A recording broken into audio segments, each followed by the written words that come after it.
사람이 살아가는 데 있어서 늘 평안하고 또 행복하고 좋을 것 같지만 우리 삶에 시련이 없으면 또 고통이 없으면 더 많은 불편한 문제가 생길 수 있다라고 일반 사람들, 학자들도 이야기를 합니다. 그래서 시인 바이런은 이런 말을 합니다. 역경은 진리로 통하는 으뜸 가는 길이다. 그리고 스펄전이라고 하는 유명한 설교가 목사님은 또 이런 말씀을 하셨어요. 하나님은 우리를 보다 더 좋은 그리스도인이 되게 하기 위해서 종종 우리들에게 특전과 위로와 소망이 있는 것을 빼앗아 가신다. 성경 말씀에도 보니까 베드로전서 1장 7절에 너의 믿음의 확실함은 불로 연단하여도 없어질 금보다 더 귀하여 예수 그리스도께서 나타나실 때에 칭찬과 영광과 존귀를 얻게 할 것이라 이렇게 말씀하고 있어요. 이 말씀은 우리가 고난과 그리고 역경을 우리가 당하는 삶 속에서 이것이 다 그냥 무의미하게 오는 것이 아니라 이런 것들이 우리의 삶을 살아가는 데 있어서 유익을 준다라고 하는 것을 보여주고 있습니다. 그러면 우리가 살면서 여러분 너무 편안한 삶만 지향하지 마십시오. 때때로 고통과 역경이 우리에게 있어도 여러분 그것 때문에 슬퍼하지도 마십시오. 무의미하고 손해보는 것이 아니라 그것을 통하여서 삶의 지혜를 배우게 되고 더 강건한 사람이 되고 튼튼한 그러한 정신적인 소유자가 될 수 있다고 하는 것입니다. 오늘 이 본문 말씀 속에 보게 되니까 아브라함에 대해서 또 그 이삭에 대해서 말씀이 기록되어져 있는데 오늘 본문 1절 말씀을 한번 다시 보세요. 오늘 1절 말씀 보게 되면 그 일 후에 하나님이 아브라함을 시험하려고 그를 부르시되 이렇게 기록하고 있습니다. 이렇게 시작되고 있는 말씀 중에 그 일 후에라고 하는 말씀에 우리가 좀 주목을 해봅시다. 그 일 후에 과연 앞에 어떤 일이 있었느냐는 거죠. 그 일이 있은 다음에 하나님이 아브라함을 시험하려 했었단 말이에요. 그러면 이 앞전에 어떤 사건들이 있었는지 우리가 한번 보자는 거예요. 그 일이라고 하는 것은 바로 앞장에 있는 21장의 내용입니다. 그 21장의 내용을 전반적으로 살펴보게 되면 아브라함이요 마음고생을 되게 많이 했어요. 마음고생을 많이 했습니다. 왜? 하나님이 그렇게 기다리던 자기의 씨 독자 이삭을 이 아브라함에게 주셨거든요.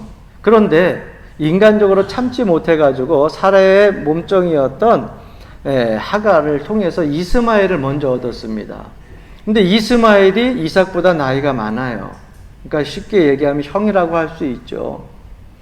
그런데 이 이삭이 이제 태어나가지고 잔치를 벌이는데 이스마엘이 훨씬 힘도 세고 나이도 많으니까 그 잔치 때 이삭을 하갈과 이스마엘이 조롱을 합니다. 그것을 보고 아브라함의 본처였던 사레가 너무너무 속이 상하니까는 아브라함에게 와가지고서 저 하갈과 이스마엘을 내쫓으라고 이야기합니다. 그것 때문에 아브라함이 걱정을 많이 해요. 여러분 가정 형편사에서 이러한 일이 있으면은 그 가장이 걱정 많이 하는 거 알고 계시잖아요. 내가 난 아들이고 하갈도 사실은 후처아니에요. 본부인은 아니더라도. 그런데 본부인이 와가지고 그 후처를 다 자식을 내쫓으라고 하니까 마음에 걱정이 많이 생긴 겁니다. 그런데 하나님께서 아브라함에게 나타나셔서 위로의 말씀을 주셔요. 내가 하갈을 통해서 난 이스마엘 그 아들을 통해서도 한 큰 민족을 이루게 하리라. 그 말씀을 듣고서 결단을 하고 그 다음날 이 하갈과 그리고 이스마엘에게 주섬주섬 먹을 것을 몇 개 이렇게 다 해가지고서 싸가지고서 그 가정에서 내보냅니다. 그런데 여러분 걱정이 되죠. 그거 다 떨어지면 뭐 먹을 거예요? 무엇을 먹고 살 것이에요? 그런데 내용을 쭉 읽어보다 보니까 하갈이 물이 떨어져가지고 하나님 앞에 간구해가지고 하나님이 응답하시고서 그 하갈과 이스마엘을 다시금 건져주셔요. 그래서 애굽으로 건너가가지고서 거기에서 이스마엘은 사냥터에 나가서 사냥을 하는 큰 장성한 그런 사람으로 그곳에서 자라게 되고 또 뿐만 아니라 애굽에서 여인을 얻어가지고 가정을 차리게 됩니다. 자, 그래서 내쫓았었던 그 이스마엘 그리고 하갈 늘 마음의 걱정거리였는데 이제는 자기의 아들이었던 이스마엘도 애굽 여인을 얻어가지고 한 가정을 꾸미고 평안한 삶을 살게 되고 안정이 됐어요. 걱정거리가 사라졌지요. 그런데 이 브엘세바에서 블레셋 사람과의 또 다툼이 있었어요. 그 음물 때문에 다툼이 있었어요. 그런데 그런 것들 때문에 다툼이 있었는데 블레셋 사람의 그 아비멜렉과 군대 장관 비골이라고 하는 사람이 아브라함에게 와가지고서 화해 언약을 맺자고 합니다. 그래서 하나님 은혜 가운데에 그 사람들과 화해 언약을 맺고 이웃 간의 다툼도 다 화해되고 안정을 찾았으니 마음이 얼마나 편했겠어요. 그래서 주변 사람과의 관계도 원만히 잘 해결되어졌죠. 가정의 문제도 걱정거리가 잘 문제가 해결되어졌죠. 너무너무 마음이 편한 거예요. 오랜만에 긴 세월 속에 힘들고 어려운 세월 속에 정말 가정에 이제 아브라함도 사례도 평안한 그러한 모습을 이룰 수 있는 상황과 형편을 이루고 살고 있었다고 하는 것이 이것이 바로 21장까지 이야기야. 지금 아브라함은요 너무 평안해요. 오랜만에 찾은 그 평안함 때문에 너무너무 감사하면서 살고 있어요. 그런데 하나님이 그렇게 평안할 때 찾아오셔가지고 본문 말씀에 보니까 뭐 하시려고요? 시험하시려고 아브라함을 불렀어요. 아브라함은 하나님 평안한 가운데 부르시니까는 뭣도 모르고 내가 여기 있나이다 이렇게 고백을 하는데 하나님께서는 그를 시험하시려고 부른 것이었어요. 아브라함이 하나님 앞에 기도했던 것도 응답받았고 놀라운 축복도 받았고 보호도 받았고 가정의 평안함도 왔습니다. 무엇보다 지금 이대로만 그냥 계속 쭉 그렇게 살면은 좋겠다고 하는 생각을 가지고 있는데 하나님께서 아브라함을 찾아오셔서 시험을 하십니다. 하나님을 부르신 그때의 이름을 엘로힘 하나님이다 이렇게 이야기를 해요. 엘로힘 하나님, 엘로힘이라고 하는 것은 무에서 유를 창조하시는 능력의 하나님이라고 하는 뜻이에요. 그럼 시험이라고 하는 뜻은 니시라고 하는 단어가 쓰여졌는데 그 니시라고 하는 단어를 보니까 입증하고 증명하다라고 하는 의미가 있어요. 그래서 영어 성경의 의미를 가지고 따지면 영어 성경으로 보면은 이렇게 얘기를 합니다. 그 성능이 정말 좋은가? 완전한가? 그 순도가 순수성이 있는가? 없는가? 이것을 체크한다는 거예요. 아브라함이 신앙과 믿음의 연단을 통해 가지고서 어느 정도 그 믿음의 정상에 올라가고 있는데 하나님께서 평안할 때 아브라함을 찾아와서 시험하시는데 그 시험은 뭐냐? 믿음이 순수하냐? 좋은 믿음이냐? 굳건한 믿음이냐? 흔들리지 않는 믿음이냐? 이것을 시험하신다고 하는 거예요. 여러분 마찬가지로 오늘 이 시대에 살아가는 저와 여러분에게도 하나님께서는 우리의 평안함과 안일함을 그대로 내버려 두시지 아니하시고 종종 우리의 믿음을 시험하신다고 하는 사실을 우리가 성경을 통해서 깨닫게 됩니다. 하나님 그냥 너무 지금 편안한데요. 우리 가정도 사업도 직장도 걱정거리 너무나 없고 너무너무 감사해요. 이렇게 쭉 내비두면 좋은데 하나님은 그 가운데에서도 우리의 그 믿음을 그 순도를 체크하신다고 하는 거예요.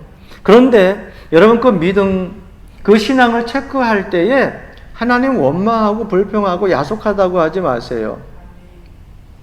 아브라함을 부르실 때에 하나님께서는 무엇 때문에 불렀습니까? 내 씨로 큰 민족을 이루게 하고 하나님의 언약의 백성을 만들게 하기 위하여서 불러내신 거거든요. 그러니까 아브라함이 지금 평안하게 그저 예수 믿고 복 받았다, 예수 믿고 물질 받았다, 예수 믿고 형통했다, 그냥 그것으로 끝나는 것이 아니라 아브라함을 불러낸 목적이 있어요. 그 섭리 가운데 안주하고 머물러 있으면 안 돼요. 왜? 하나님께서는 아브라함을 불러내신 근본적인 목적이 있거든요. 그것은 뭐예요? 하나님의 언약의 백성 큰 민족을 이루게 하기 위해서 그 아브라함을 선택한 거거든요. 앞으로 아브라함이 받을 축복과 걸어가야 될 남은 인생에 하나님과 동행할 인생이 얼마나 더 많이 남았는지를 하나님께서는 아브라함에게 깨닫게 해주신다고 하는 것입니다.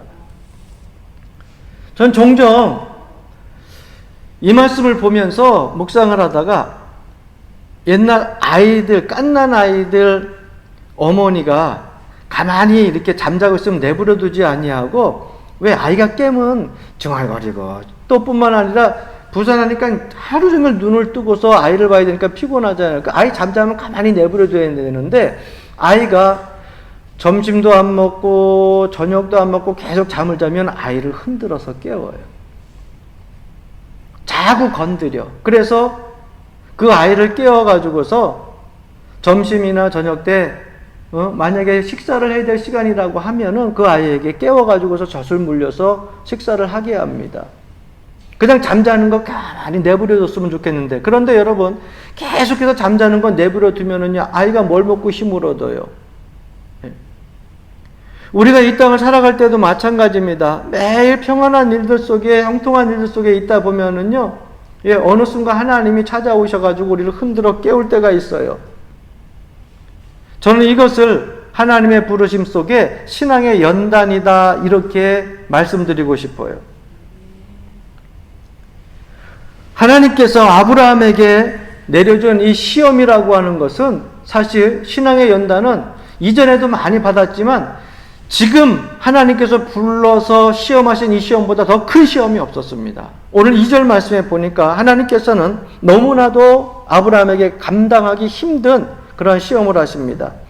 여호와께서 이르시되 내 아들 내 사랑하는 독자 이삭을 데리고 모리아 땅으로 가서 내가 네게 일러준 한 산 거기서 그를 번제로 드려라. 여러분 생각해 보십시오. 이삭이 지금 막 젖대고 그런 정도가 아니에요. 이삭이 장성을 하게 됩니다. 나이가 17살이나 먹게 되었어요. 하나님이 이런 명령을 할 때 두 가지 난제가 있어요. 그 첫 번째는 뭐냐? 하나님이 분명히 아브라함하고 언약하셨잖아요. 어떤 언약을 했습니까? 내 후손 내 씨를 통하여서 큰 민족을 이루게 하실 것이다. 그래서 있었던 이스마엘은 내 본씨가 아니니까 내쫓아내서 내쫓았어. 이제 하나밖에 없어요, 이삭. 독자야. 그런데 이 독자를 갖다 바치고 나면 하나님께서 아브라함하고 언약한 그 언약이 어떻게 이루어지느냐 말이죠. 이 난제 아니에요. 하나님께서 나에게 분명히 내 씨로 큰 민족을 이루게 한다 그랬는데 이삭을 바치면 씨가 없는데요?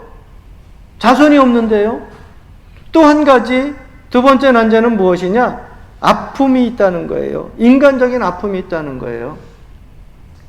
하나님 그럴 것 같았으면은 아예 이삭을 주지 마시든지 이스마엘 갖고 자손을 삼든지, 아니면은 조금 어렸을 때 젖먹이 때에 아예 데려가셨으면 17년이라고 하는 긴 세월 동안 내 마음을 좀 가다듬고 지금 어느 정도 마음의 안정을 취할 텐데, 그 17년 동안에 눈에 넣어도 아프지 않은 자식처럼 얼마나 사랑스럽고 했어요. 예? 나이 들어서 하나님께서 언약의 자손으로 주셨으니요, 온 정성을 누구에게? 이삭에게 다 쏟은 거예요. 눈을 떠도 내 눈은 항상 이삭에게 머물러 있고, 밖에 나가서 목축을 하면서 양을 쳐도 내 마음은 항상 어디에 가 있는 거예요? 이삭에게 가 있고, 조금이라도 그 목축을 통해 가지고 물질이 생기면 그 물질을 누구에게 쓸까? 이삭에게. 그러니까 내 온 몸과 마음과 그리고 정성이 다 누구에게 쏟아지기 시작하냐면 이삭에게 쏟아지고 있는 거예요. 이삭은요, 어떻게 보면은요, 최고의 사랑의 가치예요. 아브라함에게 있어서 최고의 소망의 가치예요. 그 무엇보다도 바꿀 수 없는 그것이 바로 뭐냐면 자기의 아들 이삭이란 말이에요. 거기에다 모든 걸 다 쏟았기 때문에 오로지 나의 희생과 사랑의 대상이야. 내 생명을 줘도 아깝지 않을 정도로 아끼고 사랑하는 것이 이삭이에요. 그런데 하나님께서 그 이삭을 바치라는 거예요. 여러분, 이 인간적인 아픔을 우리가 어떻게 이해할 수 있겠습니까? 그런데 성경을 읽다 보니까 그동안 신앙의 연단을 참 많이 받기도 받았지만은 시험을 잘 은혜 가운데 통과하기도 했지만 실수도 많이 했잖아요. 그래도 신앙이 어느 정도 강건해졌는지 아브라함이 그토록 소중한 이삭을 바치라고 하는데 하나님 앞에 이런 방구 한번 안 해요. 아무 말 하지 않습니다. 저는 여기에서 아브라함의 그 성품과 신앙을 다시 한번 보게 됩니다. 제가 목회를 하면서 신앙생활을 하다 보니까 여러분, 내 마음이 막 격동할 때, 억울한 일이 생겼을 때, 힘든 일이 생겼을 때 가장 먼저 반응이 되어지는 게 뭔지 아세요? 물론 생각과 마음에서 반응이 되죠. 입이야, 입. 내 입에서 불평이 튀어나오고 내 입에서 원망이 튀어나오고 하나님 야속하다고 어찌 이럴 수 있냐고 입 갖고서 우리는 막 말문도 내뱉고 봅니다. 그러면 좀 속이 후련한 것 같아서. 그런데 여러분 보십시오. 아브라함은요, 일체 말하지 아니하고 그 말씀에 순종하며 사라에게도 알리지 아니하고 이삭에게도 알리지 아니하고 하나님 명령을 따라서 모리아에 있는 땅을 향하여서 그 아침 이른 새벽에 출발해버려요.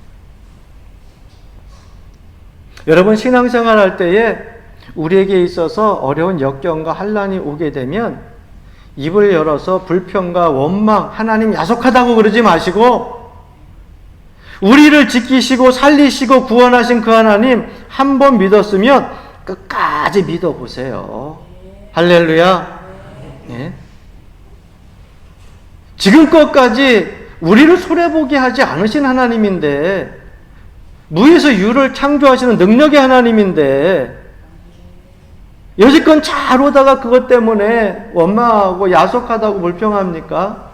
믿음의 신앙의 연단을 받고 이걸 잘 통과해서 지금까지 왔으면 이젠 하나님 믿을 수 있잖아요. 의지할 수 있잖아요. 그래서 이 자리에 나온 거 아니에요? 아무 말 하지 아니하고서 하나님 말씀 명령에 순종합니다. 여러분, 우리 신앙은 이곳까지 다다라야 된다고 생각합니다. 이태리에 자동차 중에 푼토라고 하는 자동차가 있어요. 이 푼토라고 하는 뜻이 무슨 뜻이냐면은 마침표라고 하는 뜻이에요. 그럼 글을 쓰다가도 점 찍는 걸 마침표라고 하잖아요. 이게 마무리야, 끝이야. 이 푼토라고 하는 자동차 이름을 붙인 이유는 기계, 장비, 설비, 디자인에 있어서 마침표다. 사실은 최고의 자동차다라고 하는 그러한 의미를 가지고 푼토라고 그렇게 붙였다고 합니다. 그 자동차 이름대로 여러분, 우리도 신앙생활의 마침표가 무엇일까라는 생각을 한번 해보자는 겁니다. 나 예수 믿고 복 받았어. 예수 믿고 구원 받았어. 내 자녀 형통해. 직장생활 편안해. 여러분, 그것이 신앙생활의 마침표입니까? 예수 믿고 복 받고 잘 사는 것이 신앙생활의 마침표냐고요? 아니에요. 신앙생활의 마침표는 저는 이렇게 생각을 해요. 십자가를 바라보게 되면, 예수 그리스도를 바라보게 되면 신앙의 마침표가 무엇인지 알게 된다는 것입니다. 십자가를 바라보게 되면 내가 허물 많고 죄 많을 때에 내가 이미 주님을 알기 전에도 주님은 나를 사랑하셨고 나를 위해서 가장 소중한 자기의 생명을 나를 위해서 주셨다는 거예요. 물과 피를 다 흘리시고 나를 위해서 가장 소중한 것을 주셨어요. 그것이 주님이 우리를 위해서 주신 마침표예요. 그러면 그 은혜를 받은 나는 과연 무엇이 신앙의 마침표일까? 내가 주님을 위해서 내 생명이 끝날 때까지 내 몸도 마음도 뜻도 물질도 그리고 힘도 다 드리는 것, 온전한 헌신, 그것이 신앙의 마침표가 아닐까라는 생각을 해보게 되었습니다. 그래서 주님 앞에 내가 이 세상을 떠날 때 항상 하는 기도 제목들이 있어요. 주님, 썩어 없어지지 않게 하시고 따라서 없어지게 하옵소서. 사도 바울과 같이, 요한 슬레 목사님과 같이 위대한 그런 사람은 못 되어도 내게 맡겨진 주어진 사명, 그저 가만히 내비둬서 썩어서 없어지는 것이 아니라 힘을 다해서 일을 하다가 따라서 다 없어져서 신앙의 마침표를 찍고 온전한 헌신을 통하여서 주님 앞에 서게 하옵소서. 요즘 기도 제목이 이렇게 바뀌고 있습니다. 여러분, 신앙의 마침표가 뭐예요? 나를 위해서 모든 걸 내어주신 그분께 나도 모든 것을 헌신하는 것. 그것이 신앙의 마침표가 아니겠어요? 예수 믿고 구원받고 가정 평안하고 그저 모든 일에 축복받는 것. 이것이 신앙생활의 전부가 아니라고 하는 것. 하나님 앞에 내 전부를, 하나님이 나를 위해 전부를 주셨던 것처럼 나도 하나님 앞에 전부를 드릴 수 있는 것. 이것이 참 신앙인의 모습이고 또 온전한 믿음의 모습이라고 생각이 되어집니다. 그러므로 우리가 하나님 앞에 시간을 드릴 때에도, 마음을 드릴 때에도, 찬송을 부를 때에도, 기도할 때에도 최상의 것을 드려야 되고 우리가 최선을 다해야 할 줄로 믿습니다. 제가 늘 여러분들에게 말씀드리잖아요. 그저 기도할 때도 간절한 기도, 가슴이 저미는 기도, 찬송을 할 때도 그저 내 백가죽하고 등가죽하고 붙을 정도로 간절하게 가사를 생각하면서 하나님 앞에 부르는 찬송, 이런 모든 것들이 하나하나에 다 온전한 헌신에 포함되어지는 거예요. 그렇다고 하면 여러분, 헌신이라고 하는 것이 그렇게 쉬웁냐? 제가 말씀 안 드려도 헌신이라고 하는 것이 너무 힘들고 어렵다고 하는 거 누구나 잘 압니다. 왜 헌신이 어렵습니까? 내 삶의 한 부분을 잘라내가지고 드리는 것 아니에요. 여러분, 내 것을 잘라내서 드린다고 하는 것, 그것은요, 이 세상 누구나 다 아픈 거예요. 내 물질을 드릴 때도 아프고요. 내 시간을 드릴 때도 아프고요. 내 삶의 한 부분을 드려도 모든 것이 다 아픈 거, 고통이 될 수도 있어요. 그런데 여러분, 그렇게 드려지는 것들이 하나 둘 자꾸 늘기 시작하게 되면 하나님께서는요, 우리의 비워진 부분들을 이상하게도 기가 막히게 채워넣어 주신다고 하는 사실이에요. 그래서 최상의 헌신을 하라는 거예요. 내가 하나님 때문에 시간을 뺏겼어. 그런데 시간이 사라지지를 않고 여러분, 그 시간 하나님이 채워주시더라고요. 내가 육신의 몸을 주님의 성전을 위해서, 주님 복음 전파를 위해서 열심히 내가 다 힘을 다했더니 육신이 고장나고 병이 나는 것이 아니라 그 육신의 건강을 하나님이 책임져 주시는 거더라고요. 물질을 나에게 있는 것들을 하나님 앞에 드리니까 빈 공간에 자꾸자꾸 내 것이 사라지는 것이 아니라 그 빈 공간에 하나님께서 더욱더 큰 축복으로 물질을 채워주시더라고요. 왜? 아브라함이 신앙생활을 하면서 하나님 말씀 따라 갈대아우르에서 떠나서 신앙의 연단을 받다 보니까 하나님이 엘로힘이 하나님이에요. 무에서 유를 창조하시는 분, 능력 있으신 분이야. 그것을 아브라함은 신앙의 연단 쪽에서 체험을 하게 된 것입니다. 어떻게 이삭을 바치는 그 헌신을, 뼈아픈 헌신을 할 수 있었을까? 엘로힘의 하나님을 믿었기 때문에요. 여러분, 그 하나님을 믿으시기를 바랍니다. 하나님은 무에서 유를 창조하시고요, 능력 있으신 분이에요. 그래서 히브리서 기자는 아브라함의 신앙을 이렇게 표현하고 있습니다. 11장 19절 말씀에 보면 그가 하나님이 능히 죽은 자 가운데서 다시 살리실 줄로 생각한지라. 히브리서 기자가 보니까 아브라함이 어떻게 그토록 뼈아픈 헌신을 감당할 수 있었을까? 그랬더니 엘로힘의 하나님을 아브라함은 믿고 있었다는 거예요. 하나님은 능히 죽은 자 가운데서도 다시 살리실 줄을 생각한지라. 곰곰이 생각을 해보니까 이삭이 사실 인간적인 방법으로 인류의 과학적인 방법으로 얻어질 자식이었어요? 아니에요. 도저히 얻어질 자식이 아니에요. 하나님의 은혜로 선물로 이삭을 얻었어요. 그러니 이 이삭, 비록 내가 뼈아픈 그런 헌신을 드리지만 드리면 하나님이 또 채워줄 것이다. 다시 살리실 것이다. 더 많은 것으로 하나님께서 축복해 주실 것이다. 여기에 대한 믿음이 아브라함에게 있었다는 것이에요. 이것이 마지막 관문이었어요. 마지막 시험이었어요. 그래서 이것을 통하여서 아브라함은 순수한 믿음이 되어졌고 온전한 믿음이 되어졌고 좋은 믿음이 되어져서 여러분 이삭이 죽었어요? 아니요. 이삭 대신 하나님이 그 마음의 정성을 보시고 이미 순양을 준비하고 계셨잖아요. 그래서 오늘 본문 14절 말씀에 보게 되면 여호와 이레의 하나님, 여호와 이레의 하나님, 여호와 하나님께서 미리 준비하셨다는 거예요. 여호와 이레 말은요 하나님이 준비하신다라고 하는 뜻만 있는 것이 아니라 더 여러분 구체적인 그러한 뜻이 있어요. 하나님께서 나타나셔서 역사하신다라고 하는 뜻이 있거든요. 그러니까 하나님이 이미 현존에서 나타나셔서 이삭을 죽게 내버려 두지 아니하고 무에서 유를 창조하신 능력 있는 하나님이 역사하신다는 거예요. 그 사실을 이미 믿고 그리고 순종했기에 이러한 놀라운 축복을 받게 되었다고 하는 것입니다. 사랑하는 성도 여러분, 우리가 온전한 헌신을 하게 되면 어떠한 결과를 얻게 되느냐? 오늘 16절 말씀 보시게 되면은 거기에 아끼지 아니하였은즉 누구를요? 내 독자도, 내 사랑의 가치도, 내 최고의 소망의 가치도 아끼지 아니하였은즉.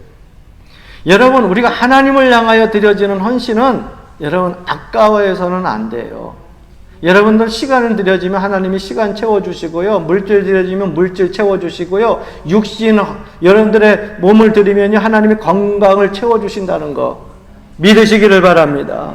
예. 한나도 사무엘을 드렸을 때에 끝난 게 아니에요. 그토록 애원하면서 하나님 앞에 기도할 때 어쨌거나 아들 하나 없어가지고 그렇게 마음고생을 했잖아요. 하나님 앞에 기도해서 아들을 얻게 되면 내가 하나님 성전에 바치겠습니다. 젖되자마자 사무엘을 서약한 대로 하나님 앞에 소원기도대로 드려요. 이제는 자식이 없어요. 그러니까 하나님께서요 그냥 사무엘 딱 받고 끝난 것이 아니라 세 아들과 두 딸을 더 줬잖아요. 5배 그 이상의 축복을 하나님께서 한나에게 허락해 주신 것처럼 우리가 헌신한 것 이상의 것을 하나님께서는 채워주신다고 하는 사실이에요. 이게 여러분 부활의 믿음이라는 거야. 이게 부활신앙이라고 하는 거야. 예?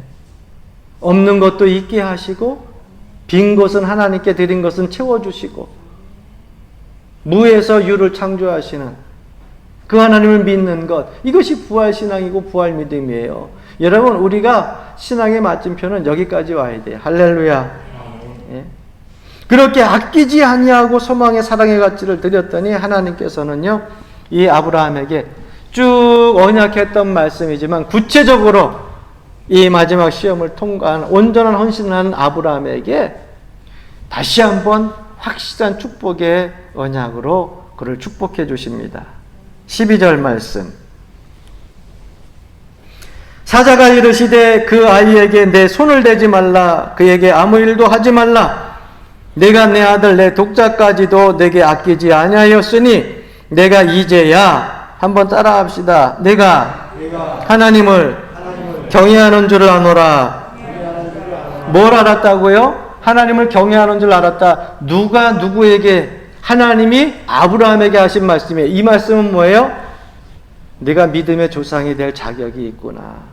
이전에도 내가 알아봤지만 야 역시 너는 온전한 믿음, 온전한 헌신, 최고의 순종으로 이 큰 민족을 이룰 수 있는 믿음의 조상이 될 수 있다. 하나님이 인정해 주셨다는 거예요. 여러분 이 온 우주 만물을 창조하신 하나님이 인정한다고 하면 여러분 이것보다 더 큰 축복이 어디 있겠어요? 예? 네가 여호와 하나님을 경외하는 줄을 내가 알았다. 하나님이 인정해 주셨다는 거예요. 여러분, 하나님이 인정해 주시는 축복을 받는 삶이 되길 바랍니다. 두 번째 보게 되면 17절 18절에 이어지는 말씀, 내가 네게 큰 복을 주고 내 씨가 크게 번성하여 하늘의 별과 같고 바닷가의 모래와 같게 하리니 내 씨가 그 대적의 성문을 차지하리라. 제가 제일 좋아하는 말씀. 하늘의 별, 생각만 해도 너무너무 벅차. 바닷가의 모래, 생각만 해도요 너무너무 감사해. 18절 보게 되면 또 내 씨로 말미암아 천하 만민이 복을 받으리니 이는 내가 나의 말을 준행하였음이니라 하셨다 하니라. 여러분, 여기에 보게 되니까는요, 내 씨로 말미암아 천하 만민이 복을 받으리니, 야, 이 기막힌 축복 아니에요. 이 자리에 앉아 있는 우리 성도님들은 이제 다 자녀들을 두고 계시는데, 뭐 청년들은 아니지만은, 여러분, 우리 한국 사람들 자식에 대한 사랑과 그 다음에 교육, 그 다음에 그 열정 대단하잖아요, 애착이. 예? 부모인 저도 그렇거든요. 나보다 내 자녀가 잘 되면 좋아요, 나빠요? 좋지요. 내 자녀가 직장에 갔는데 그 자녀 때문에 직장이에요, 복을 받는 거예요.